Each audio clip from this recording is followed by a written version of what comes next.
When I was in an abusive relationship, I really believe that the reason why my partner at the time was abusive to me, was hitting me, was throwing me up against walls, I believed he was doing that because he had mental health issues. And I'm a mental health professional, and I fell prey to one of the biggest myths in domestic violence, which is that men who are abusive have mental health issues. And he was ex-military, so I assumed that he had PTSD. He talked about childhood trauma. And because I'm a therapist, he really weaponized my compassion and my profession against me and would say to me, well, if you don't believe I can change, then your entire profession is a joke. Then how are you even practicing if you don't believe people can change? You have to give me time. Let me go to therapy. Let me take medication. He did go to therapy and he did take medication and he still beat me. And one of the things that I had to learn and understand when it hit me that he wasn't punching me in the face. At the time, I was on television. I talk about this all the time in Las Vegas. I was on television several times a week talking about mental health issues. And he never punched me in the face. And so when I thought about it, and after I read the book, Why Does He Do That? He makes it seem, and men make it seem like they're out of their mind. But he's not out of his mind. He's making a conscious choice to hit me in places that people can't see. So that when I get up and put on my makeup and go on TV, everyone sees a smiling therapist. They don't see an abused therapist.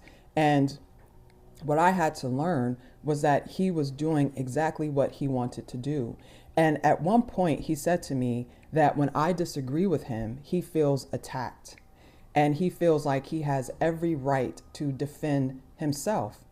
And that blew my mind, and it caused me to do a lot of more research and training in domestic violence.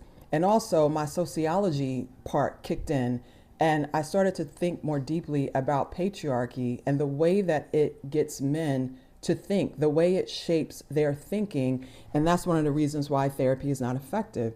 And what my ex would say to me was me having an opinion was disrespectful. Me saying no, I could never say no to this man. Me saying no to him was disrespecting his authority as the man of the house. It was my house. It was my house. But he's saying that it doesn't matter who owns the home. I am the man and I'm the one who makes decisions. And anytime you disagree, you're going to pay for it. And so the reason why domestic violence is not a mental health issue is because men who are abusive to women are having very clear, very organized, very intentional choices and decisions to harm and punish women. When women say and do things that they disagree with, you don't have the right to make autonomous decisions for yourself when you are with men like this. They feel like they have dominion and power over you. And if you say no, they're going to punish you until you do exactly what they want you to do. And if you still don't do what they want you to do, then they feel entitled to take your life. They don't feel bad about it. There is no treatment for them. And I need the connection of domestic violence and mental health to stop right now.